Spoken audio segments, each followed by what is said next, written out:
You are listening to Salty Believer Unscripted, a conversation on Christian ministry and the Christian life. This is Salty Believer Unscripted. I'm Brian Catherman, and with me is a friend I've met in Holdridge.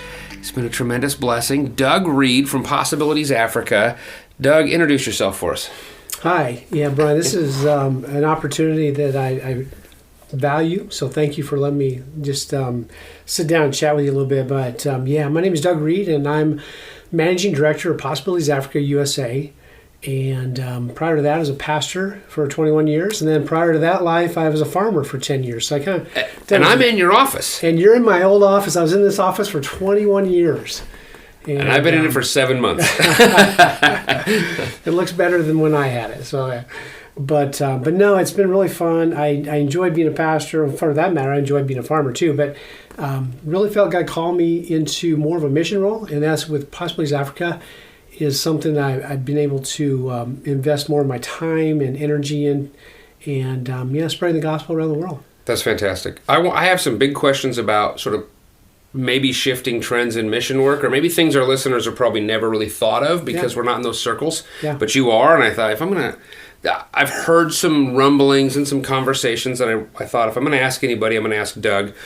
But before I do that, Josiah and I have mentioned Possibilities Africa on the podcast a couple times.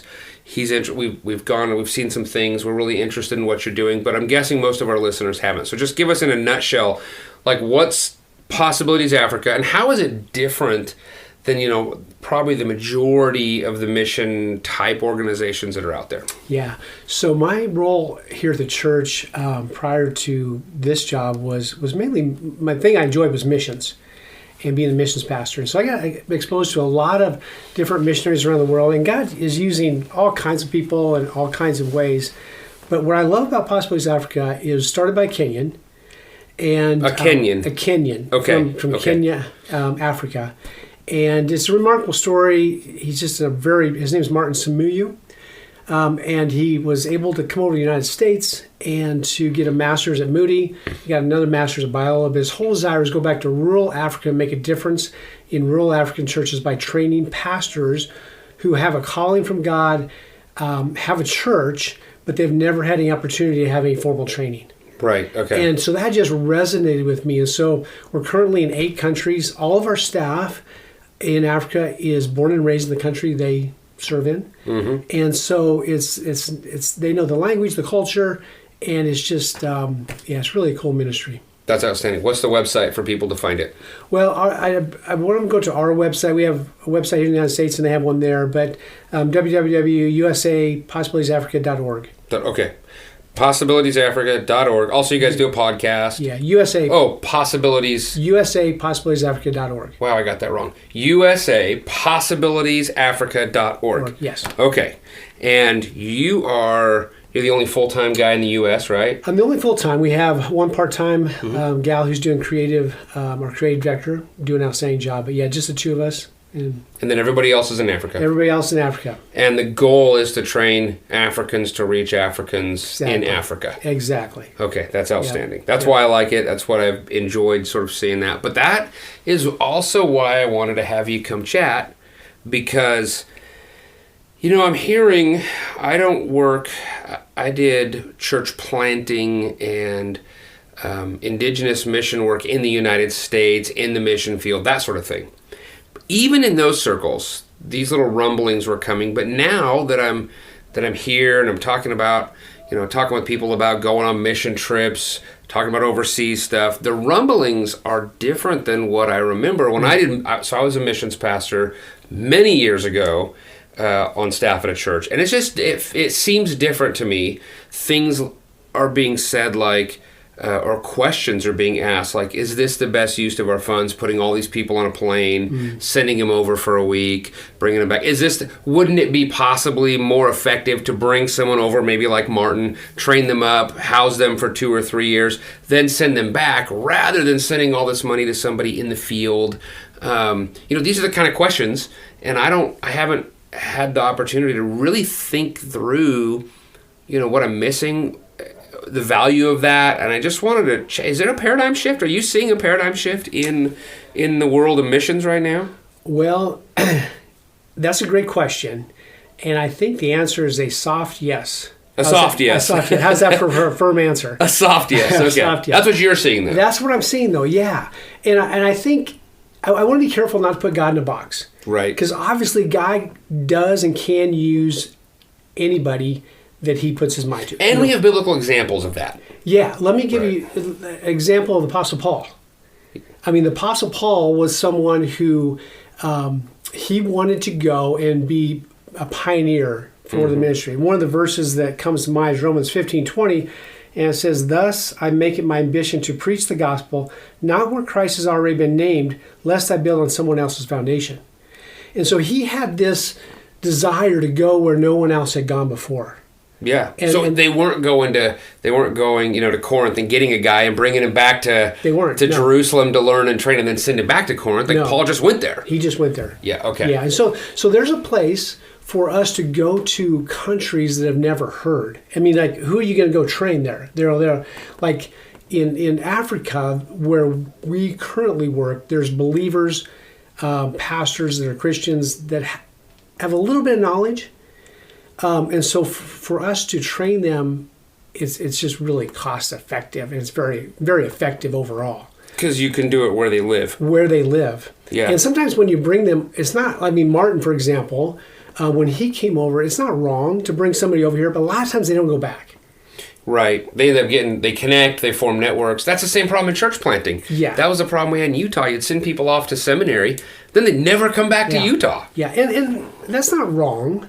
No, but it is a little hard when you put that kind of investment in it and then they don't come back. Exactly. And so, like, Martin would say that, like, a lot of times he doesn't really want to send people over here to get trained because of that concern of them not coming back. He would rather invest in training them there, and then they stay there. Yeah. And quite honestly, there's a lot of really good theologians in Africa in the big cities. Okay. But just not in the rural areas. And that's why our whole ministry right now is to rural areas. Is just because that's the most underserved? Underserved, by far. So, but in this paradigm shift maybe, or in this, at least what you guys are doing, you're saying, look, we're going to find the most cost-effective ways to reach the people in the right ways, and that for you is to do training in these rural areas to train people who are there. So are you bringing in Americans to do that training? Are you training them with these good theologians in the big cities? What does that look like? I asked Martin that. I often ask Martin that because sometimes we'll take people over, pastors, theologians, to train. And he said it's okay. He's not against it.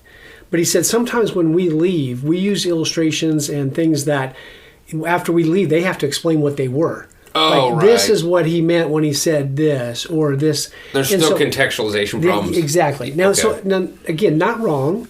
It's just maybe not the most effective. And so, like I said, we have he's got connections. So Martin was a pastor in Nairobi, Kenya before starting this ministry. Okay. And so he has a lot of really, really solid connections with theologians that love to go teach. And so that's our primary way. But there's times, we'll take pastors here or even businessmen to go over and maybe teach some business principles.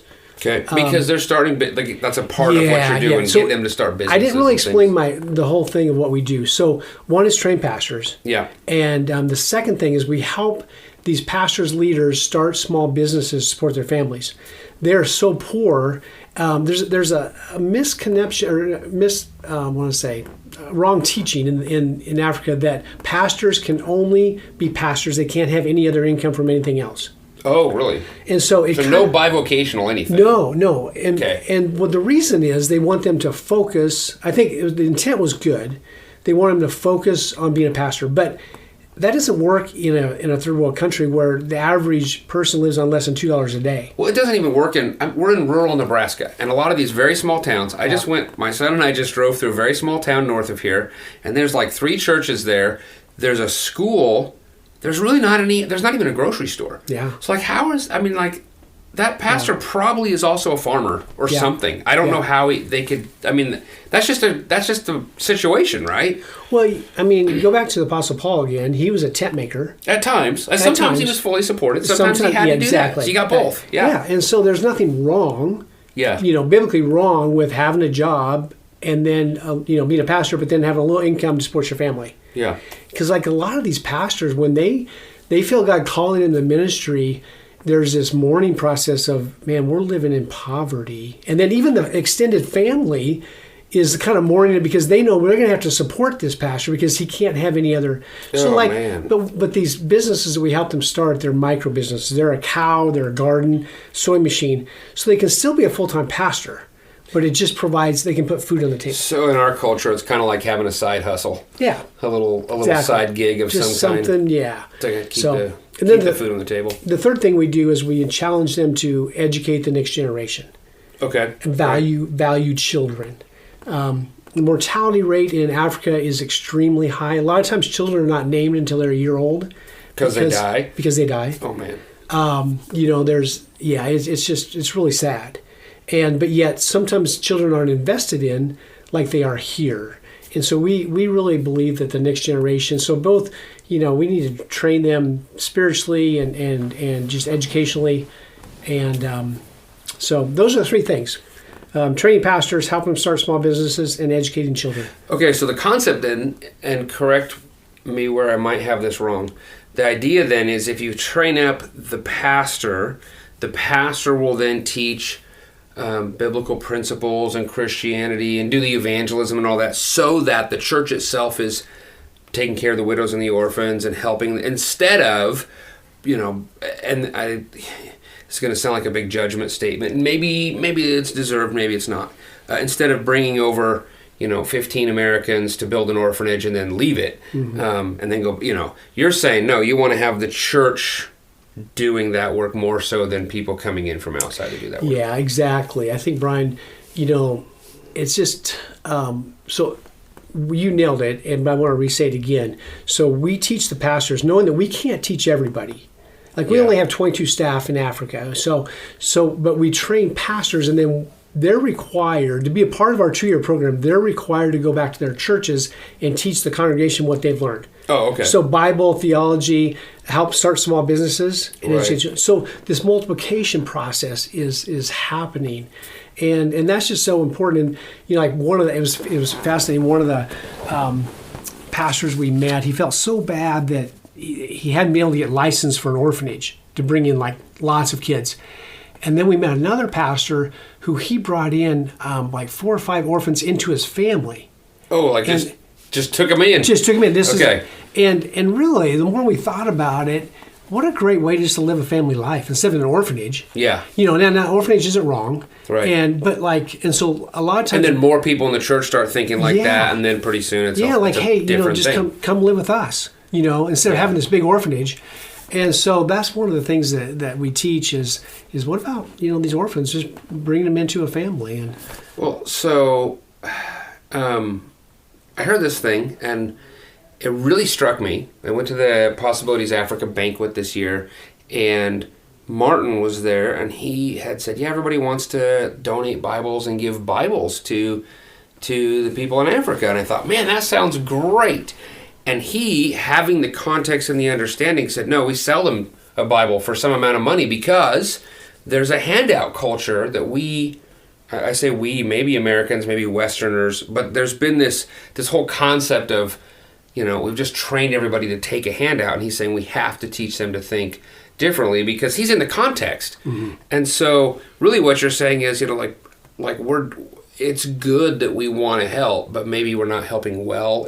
Would you say that's maybe the way to think about it? Yeah, Martin and I actually butted heads a little bit when I first started because he has seen the effects of the handout mentality. Yeah. And what happens is people, they're not taking ownership of their problem. They're waiting for somebody else to come fix it. Yeah. So they're just idly waiting. But then there's really not much dignity in that. There's not, and quite honestly, there's a lot of people waiting because, we might go over and help a few people in the front of the line, but the thousands of them behind them, we can't. And we're there for 5 days. And we're 5 days and gone. But back to your Bible illustration, we butted heads because I said, Martin, we can at least give away a Bible. Yeah. And he goes, well, you know what? If they pay a little bit for it, they will cherish it. Cherish That's it. what he said. It struck me. Yeah. And it's like something to value. And I never thought about that much, and I still kind of rubs me a little bit wrong. Oh, it shocked me. I was sitting there going, wait a minute. As a guy who gave away hundreds and hundreds of Bibles in Utah, just gave them away. Sure. It shocked me, and then I realized something, and I think this is why I wanted to bring it up. Yeah. I am not one in that context. That's so right. Who am I to say what's the better way to handle it? I don't know. And it might have been okay in Utah. Yeah. Totally. He wasn't. I don't think he was making a statement everywhere. No, it wasn't. That's not the culture. But over there, this culture of a hand-up mentality has done more harm than good. And so we push back against that. There's so many ways that we put. It's just so hard. And what I love about Martin, he's African. And passionate. And he can say the hard things. Yeah. I'm a Western. If I go over and say those hard things, it comes across pretty rude because I'm really wealthy. You're an outsider, right? I'm an outsider. Yeah. Any American, wealth, I'll just go down a little rabbit trail here. Go for it. Wealth, and we are so stinking wealthy here. Yep. It's unbelievable. And most people don't even understand it. But if you're going to line up 100 people that represented every person in the world, does that make sense? Yeah. So you have 100 people, and this represents everybody on earth.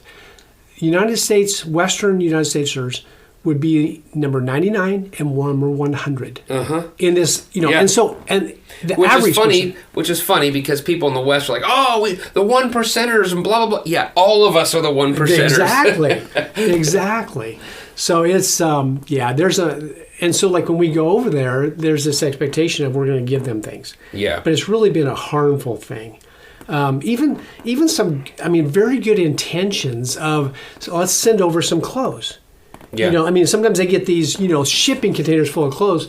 What that does is the local people who make clothes, that puts them out of business. Just a simple thing like that. Which you don't think about unless you live there and you're in the context. Okay, so then that brings me to this.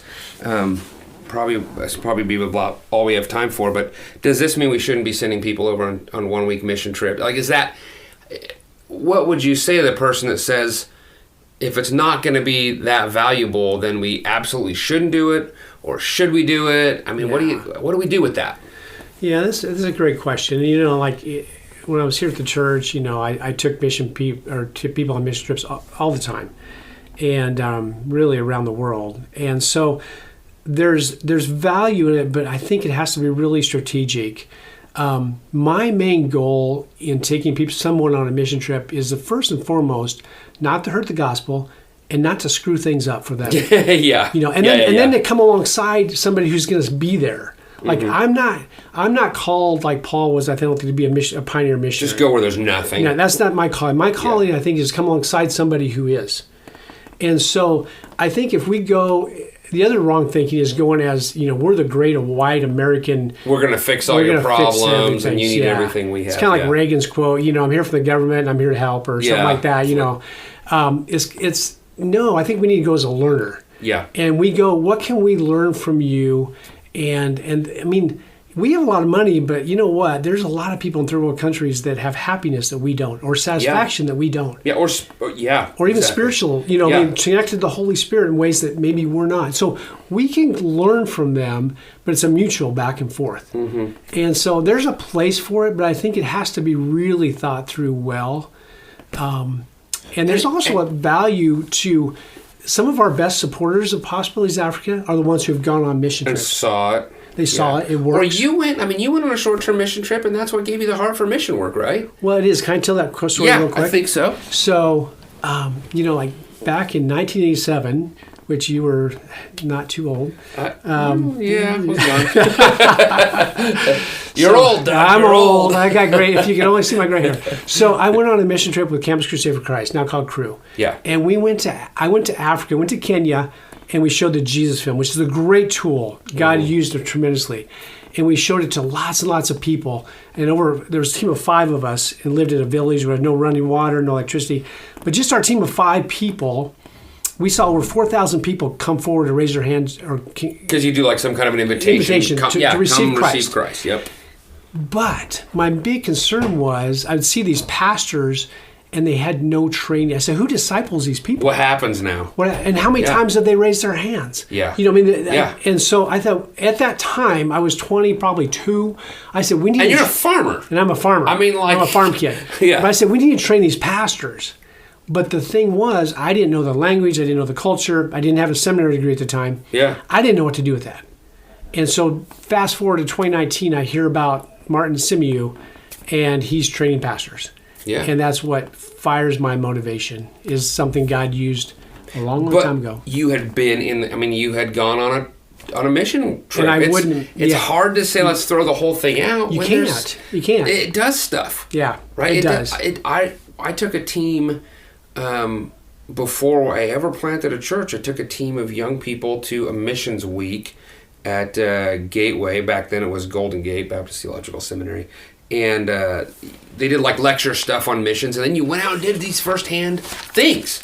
And we went and worked with the church planter, and it fired up a lot of people. Like, wait, I've never seen this, and that's not going overseas on a short-term mission trip, but it's still, we went and worked. And then we were there for 4 days or whatever, and then we went home. But it moved, and some of those people that went with me ended up planting a church, either with me or they're working in other. A couple of them are ministers today. Like that. There's value, but it might not necessarily be value on the ground. It's value in the hearts of the people that are going. That's the key. I think God does more in our heart. Yeah. I mean, obviously He can do over there too, wherever you go. But really, it's about changing. So you don't want to throw that out. No. I mean, you don't want to throw that out, but you have to be aware that you could be hurting. Yeah, and that's why I started with a soft yes. Yeah. Because God can use anything, and He does. I mean, I have friends that are going to areas in the 1040 window that there's no witness there, and praise God, they're willing to go.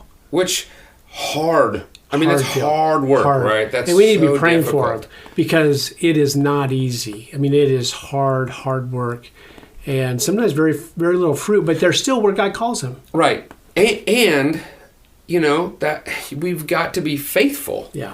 So it might not look the way we want to design it to look, but we have to be faithful to what we know God is calling us to. And I think that's just being in touch with the Holy Spirit. Okay, God, what are you calling me to do? What are you... Yeah. So Doug, we got to wrap this thing up, but I have some quick questions for you. Let's say there are people listening, they're going, so they want to go to the website, that'd be the first place, usapossibilitiesafrica.org. Yeah. Pastors might be listening, do you travel around? Do you talk with people? What can people do if they're interested in what you're doing? Yeah. Thanks for that. I love to talk to anybody. And my philosophy is I love sharing the story because it's a God story. And then it's between God and them. I'm really not a high pressure salesman. That's true. I sat with you at McDonald's and it was just really fun and exciting, and there was no pressure at all. It was me pressuring you to answer more questions. Yeah, it's really, I just want to share the story, and then, some people say, hey, it's a great fit, we'd like to be a part of it. And others like, you know what, we have some other ministries we're supporting. I'm totally good with that. But I love sharing the story. I'll travel. My territory is the United States. Okay. And so, it's not, might need to line it up a few months. So you're looking for somebody in Hawaii to invite you and your wife to come out and speak. Go. Yes, absolutely. But, I love filling the pulpit if I have that opportunity, sharing the Sunday school classes, individuals, whatever. So, that's what I do. And it's really fun. It's fun to see how God is using me over here to accomplish what He's accomplishing over there. And they don't really need me over there, although I take people on mission trips over there. Mm-hmm. Like I'll go at the end of February, I'm taking a group of 10 people. But based on what we just talked about, it's mostly a come and see, come and learn, not come and do. So that's right. Yeah, it is, and that's what people need to know.